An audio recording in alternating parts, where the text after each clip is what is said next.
Deer friends, good evening. আর আজকে আমি ঠিক ইভিনিং থেকে আমার ব্লগটা স্টার্ট করছি। এই কারণে আমার ব্লগটা আজকে ইভিনিং থেকে স্টার্ট করছি, কারণ আমি সকাল থেকে করব না বলেই করা হয়নি। আর এখন আমি সোজা রান্নাঘরে আমাকে দেখতে পাচ্ছ। তো এখন হচ্ছে জলখাবারের প্রিপারেশন চলছে। তো সন্ধ্যেবেলা যেহেতু স্ন্যাক্স কিছু লাগে, তো আজকে ঠিক করেছি আমি মশলা চিকেন স্যান্ডউইচ করবো, ঠিক আছে? তো সেইটা তোমাদের সঙ্গে শেয়ার করার জন্য আজকে আমি ইভিনিং থেকে আমার ব্লগটাকে স্টার্ট করছি। তো চলো স্টার্ট করে দিই। তো প্রথমে কি কি লাগছে সেইগুলো একটু জানিয়ে তারপরে আমি স্টার্ট করছি, ঠিক আছে? এখানে লাগছে পেঁয়াজ কুচি, রসুন কুচি, গাজর কুচি আর কটা ব্ল্যাক পেপার মানে হচ্ছে গোলমরিচ। আর এখানে আছে চিকেন সেদ্ধ করা, সেগুলোকে আমি ভালো করে ছিঁড়ে নিয়েছি। এইগুলোকে আমি একটু তেলে বা বাটারে সটে করে নেবো, মানে একটু নাড়াচাড়া করে নেবো, কারণ অনেকে কি হয় চিকেনে আষ্টে গন্ধ বা রসুনের ডিরেক্ট গন্ধটা পছন্দ করে না। তো সেই জন্য একটু নাড়াচাড়া করে নেওয়াটা খুব দরকার। তো আমি এখন সেই প্রসেসটা স্টার্ট করছি। তো এখন একটু বাটার দিয়ে দেবো কড়াইয়ে। বাটারটা একটু গরম হয়ে আসলে এর মধ্যে আমি পেঁয়াজ কুচি, রসুন কুচি, গাজর কুচি সব একসাথে দিয়ে দেবো। আর এই ভাজাটা কিন্তু খুব বেশি লাল বা কড়া করে হবে না, একটু হালকা নেড়েচেড়ে নিতে হবে যাতে কাঁচা উগ্র গন্ধটা বেরিয়ে যায়, কারণ অনেকেই রসুনের কাঁচা বা পেঁয়াজের কাঁচা গন্ধ সহ্য করতে পারে না। তো সেই জন্য খুব বেশি লাল নয়, হালকা নেড়েচেড়ে নিলেই হবে। আর এর মধ্যে দেব গোলমরিচগুলোকে গুঁড়ো করে। তো একটু গুঁড়ো করে দিতে হবে, না হলে মুখে বাঁধবে। তো এটাকে একটু নাড়াচাড়া করলে এর মধ্যে যে বাটারটা আছে, বাটারের ফ্লেভারটাও এর মধ্যে চলে আসবে। তো সব মিলিয়ে কিন্তু টেস্টটা খুব সুন্দর হবে। আর এইগুলো একটু ভালো করে নাড়াচাড়ার পর এর মধ্যে আমি দিয়ে দেবো সেদ্ধ করে রাখা চিকেন। আর এই চিকেনটাকে আগে থাকতে আমি সেদ্ধ করে রেখেছিলাম। সেদ্ধ হয়ে যাওয়ার পরে হাত দিয়ে একটু ছিঁড়ে নিয়েছি, যাতে স্যান্ডউইচে গোটা গোটা চিকেনটা মুখে না বাঁধে। তো সেটাই আমি এখন এর মধ্যে মেশাবো। এবার দেব বিট লবণ। তোমরা ইচ্ছা করলে রান্নার যে প্লেন লবণ হয় সেটাও অ্যাড করতে পারো। আর এই লবণটা দেওয়ার পর পুরো বিষয়টাকে ভালো মতো মিশিয়ে নিয়ে এটাকে গ্যাস থেকে নামিয়ে ঠান্ডা হতে দেব। ঠান্ডা হলে তারপরে এটা স্যান্ডউইচের মাঝখানে রেখে আমরা স্যান্ডউইচটাকে তৈরি করব। তো আমার পুরটা রেডি হয়ে গেছে। আর এবার আমি পাউরুটিগুলোকে বাটার দিয়ে সেঁকে নেব।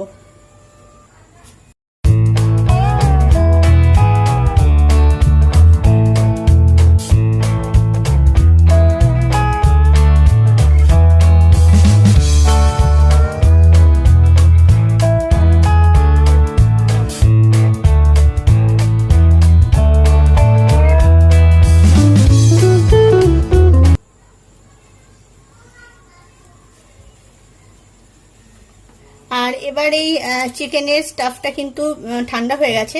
তো এর মধ্যে দেব মেয়োনিজ। এটা হচ্ছে এগলেস মেয়োনিজ।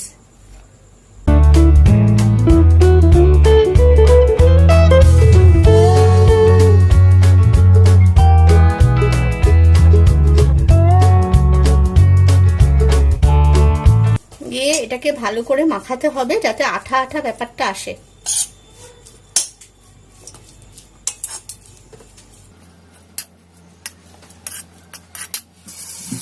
তো এই স্টাফটা এবার আমি পাউরুটি মিডলে রাখবো।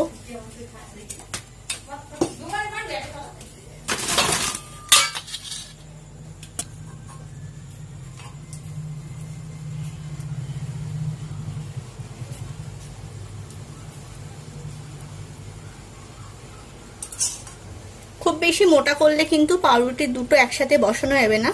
তো মোটামুটি একটু স্প্রেড করে দিতে হবে, চতুর্দিকে যেন ঠিক মতো লাগে সেই দিকে একটু লক্ষ্য রাখতে হবে। এটা খেতে কিন্তু সত্যি অসাধারণ হয়, কারণ এর মধ্যে যে পেঁয়াজ আর রসুনের ভাজার যে ফ্লেভারটা সেটা কিন্তু মিশে গেছে। তো তার দরুন তো বুঝতেই পারছো যে কতটা এটা টেস্টি হবে। স্টাফটা আবার দেওয়া হয়ে গেছে। এবার এর উপরে আরেকটা পাউরুটি আমি দিয়ে দেবো। তো এইভাবে আরেকটা বানিয়ে নেব।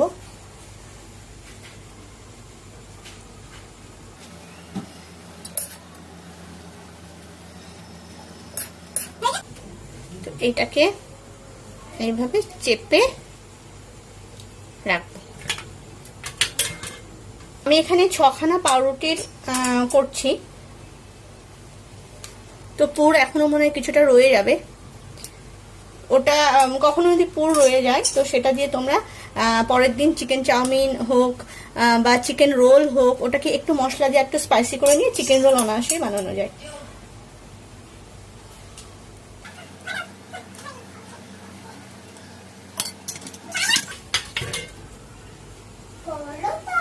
আমার 6টা এখানে হয়ে গেছে।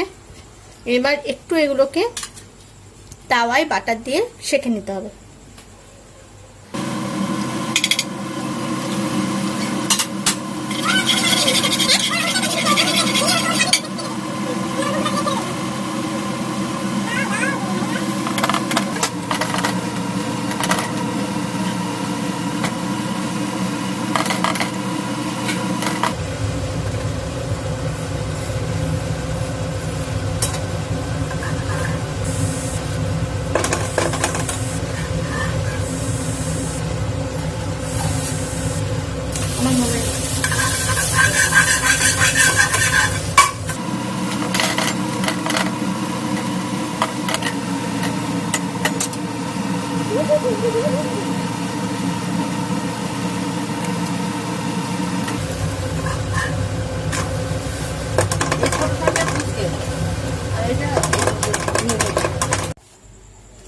তো এটা রেডি করে বাড়িতে দেখো, খুব টেস্টি হয়। আর বাচ্চাদের তো এভাবে দিলে ওরা খুবই সুন্দরভাবে খায়। আর এটা সস দিয়েও করার একটা পদ্ধতি আছে, কখনো যদি সময় হয় তো আমি অবশ্যই ওটা দিয়েও তোমাদের করে দেখাবো। আর রেডি হয়ে গেছে, বিকেল থেকে চা খাইনি, সেটা যেহেতু পরে ভাজা হলো তাওয়াতে, তো একটু ক্রাঞ্চি ক্রাঞ্চি ব্যাপারটা আছে, তো স্মেলটাও খুব সুন্দর বেরোচ্ছে। চা খাবো, ঘেমে নিয়ে একসাথে।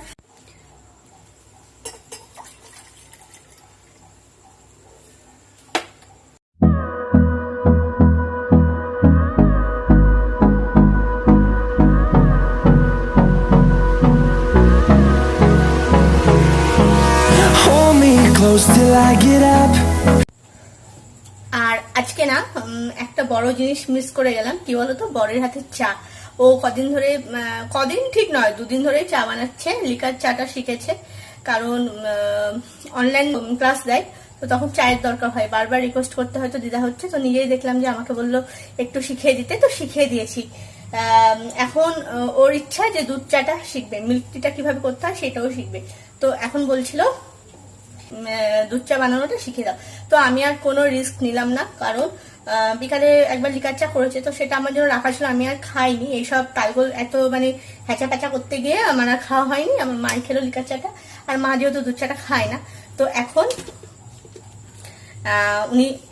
উনি দুধ চা বানাতে আসবেন। তো দেখলাম যে ওকে দুধ চা বানানো শেখাতে গিয়ে কিছুটা তো আমি স্নান করেছিলাম, পুরো স্নান করে ফেলবো, আর ইনস্ট্রাকশন দিতে দিতে আমার দেখা গেল ডিনারের ভাতও হজম হয়ে যাচ্ছে। তো সেই জন্য আজকে আর রিস্ক নিলাম না। আজকে প্রচন্ড গরম, কোনোদিন বৃষ্টি বাদলা হয়ে একটু ঠান্ডা ঠান্ডা ওয়েদার হোক, তারপর ওকে শেখাবো। তো এই ঠান্ডা ঠান্ডা ওয়েদার বলতে বলতে কিন্তু ঝমঝম করে বৃষ্টি পড়ছে। আর একটা খবর শুনলাম যে আবার নাকি ঝড় আসতে চলেছে। ঠিক আছে, পাবলিক কোথায় যাবে বলো তো?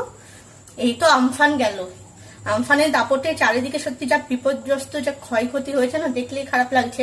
অনেকের, আমাদের সব মানে ফ্রেন্ড সার্কেলে যারা সব বলা বলি করছে, শুনছি যে 2 দিন 2.5 দিন পর কারেন্ট আসছে, কারোর হয়তো এখনো আসেনি, বলেছে যে আরো 2-3 দিন টাইম লাগবে। তো বারাসাত ব্যারাকপুর শুনছিলাম খুব মানে অবরোধ টবরোধ হয়েছে। তো যারা সারাই কর্মী, যারা সারাই টারাই করছে, তারাই বা কত দিক দৌড়াবে। এই আর কি চলছে, ঠিক মাথায় আসছে না। তো আবার শুনছি কাল বৈশাখী আসবে। তো বৈশাখ মাস তো চলে গেছে, জ্যৈষ্ঠ মাস চলছে এটা, তাহলে কাল বৈশাখী এখন কি করতে আসছে আমার তো ঠিক মাথায় আসছে না। তো একটা পর একটা এসে যাচ্ছে, মনে হয় ট্রেনে করে আসছিল, লেট করে ফেলেছে। আর লেট করে ফেলেছে বলে দেখছি এসে যখন গেছে, তাহলে পুরোটা বইয়ে দিয়ে তারপর ফিরবো। কি অবস্থা, জ্যৈষ্ঠ মাসেও কাল বৈশাখী, হ্যাঁ, যেটা আমরা বৈশাখ মাস দেখছি। তো চলো চাটা খেয়ে নি।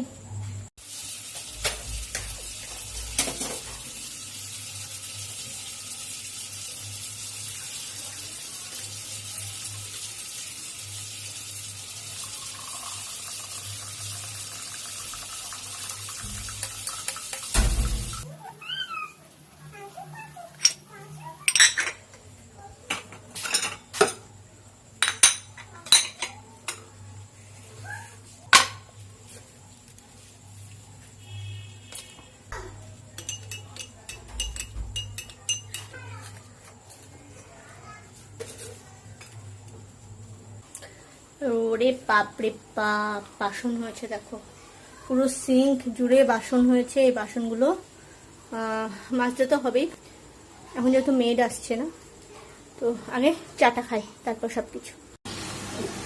তো দেখো রাস্তাঘাট সব ভিজে গেছে, মানে মিনিট 3-4 ঝমঝমিয়ে বৃষ্টি হলো, আর এখন ওই ছিপছিপে বৃষ্টি হচ্ছে, হালকা হালকা বৃষ্টি হচ্ছে।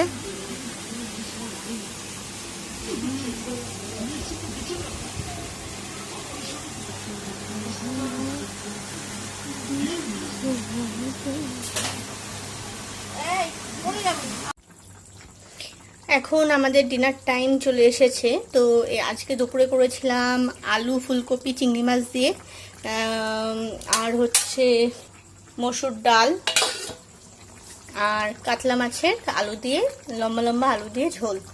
তো সেগুলোই এখন খাওয়া দাওয়া হবে। আর রাত্রিবেলায় দিয়েছি একটু আলু উচ্ছে ভাতে, আলুটা কোথায় আছে খুঁজে পাচ্ছি না, মনে হয় ভাতের নিচেই পড়ে গেছে। তো চলো এখন ডিনারটা করে আসি। আস্তে আস্তে ওর মুখটা একটু ধুয়ে দেবা বুঝলে।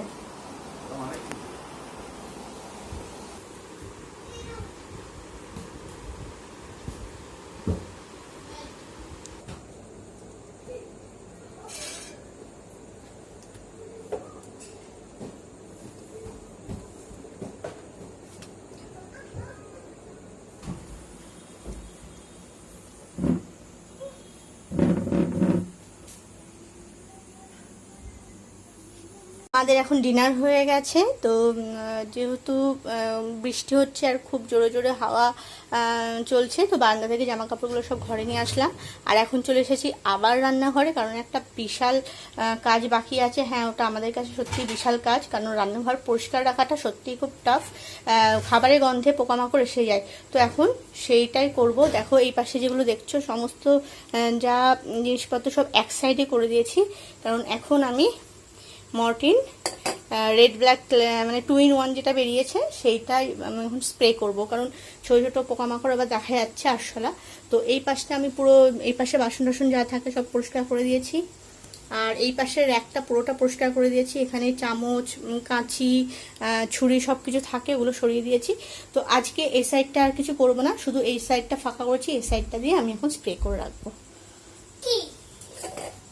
আর স্প্রে করার সময় অবশ্যই একটা জিনিস খেয়াল রাখতে হয়, সেটা হচ্ছে জানলা খোলা রাখতে হবে, যাতে গন্ধ, এক্সট্রা যে গন্ধ থাকে সেটা যেন বেরিয়ে যায়। আর এই ওভেনটা কিন্তু পুরোটাই সিলিন্ডার থেকে এর যে রেগুলেটর সেটা কিন্তু অফ রাখতে হবে। তো আমি এখন আজকে শুধু এই ওভেনের তলাটুকুই স্প্রে করব। আর তেলের ওইগুলো সরাইনি, কারণ এইটা মোটামুটি খালির দিকে, তো ওইগুলো কালকে মাজবো বলে ওগুলো সরাইনি।